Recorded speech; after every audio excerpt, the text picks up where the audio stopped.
Një ngjarje e rëndë ka ndodhur në komunitetin shqiptar në Zvicër, ku raportohet se bashkëshorti 42 vjeçar ka qelluar me armëzjarri gruan e tij 38 vjeçare duke e lënë të vdekur në vend. Më pas, ai i ka vënë flakën shtëpisë dhe nga forcat zjarfikse është gjetur edhe vet i vdekur.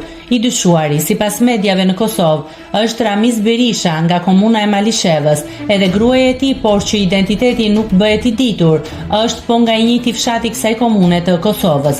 Çifti Berisha kishin 4 fëmijë të mitur dhe jetonin në një fshat të Zvicrës. Ngjarja tragjike ka ndodhur mëngjesin e 10 prillit dhe autoritetet ende janë duke punuar për konfirmimin e identitetit të viktimave, ndërsa mediat në Kosovë kanë publikuar edhe foton e autorit.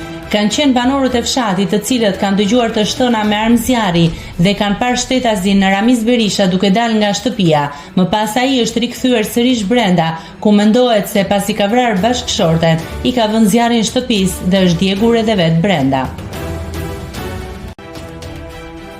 Nëse klikoni mbi butonin subscribe, do t'ju shfaqen të gjitha publikimet tona. Ju ftoj t'i bëni subscribe kanalit, të pëlqeni videot dhe të lini komentin tuaj.